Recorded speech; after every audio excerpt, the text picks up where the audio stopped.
I still remember the day it all began, the way some memories carved themselves into the heart, refusing to fade. It was a warm afternoon in Cairo, and I was sitting outside a small coffee shop near Al-Azhar, sipping mint tea, when my old friend Hamza called me. His voice trembled with an urgency I had never heard before. "Yusuf, I need to talk to you. Can we meet?" Hamza and I had known each other since childhood, but in recent years we had drifted apart.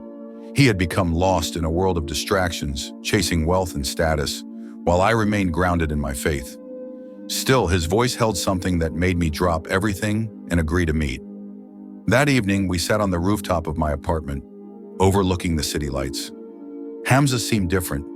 His usual arrogance was replaced by exhaustion, his eyes carrying a burden heavier than his words could express. "I feel lost, Yusuf. I don't know how I got here, but I feel like something is missing. No matter what I achieve, it's never enough." I listened, letting him speak, for sometimes the soul unburdens itself in silence more than in speech. Then he said something that struck me. "I got a call today from Madinah." I raised an eyebrow. "Madinah? Who called you?"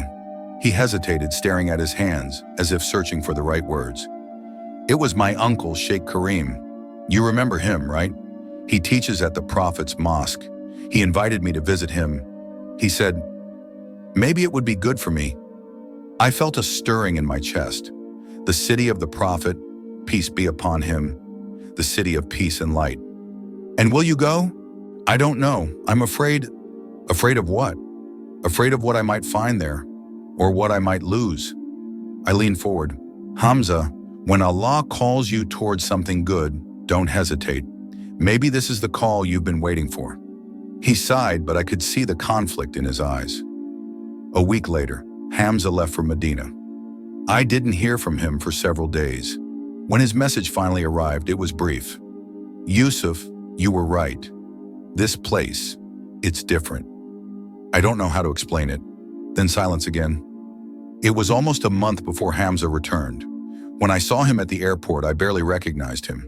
His face carried a peace I had never seen before, as if something inside him had settled. He hugged me tightly, and when he spoke, his voice was steady, free of the hesitation that had once plagued it. "Yusuf, I prayed at the Rawdah," he whispered, his eyes welling up. "I stood in front of the grave of our beloved Prophet, and for the first time in my life, I felt whole. I realized how far I had strayed.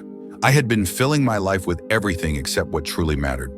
He told me about his time with his uncle, the scholars he met, the way the Adhan in Madinah felt different, softer, as if it carried something beyond this world. He spoke of the nights he spent in Tahajjud, the peace that settled over his heart like a long-awaited rain after years of drought. But what struck me most was his final words that night. "I used to think I was too far gone, that Allah had forgotten me. But in Madinah, I realized something. He had been calling me all along. I was just too busy to listen." I looked at my friend and smiled, for I knew his journey had only just begun, and perhaps the call from Madinah was not just for him, but for all of us waiting for the moment we finally answer it.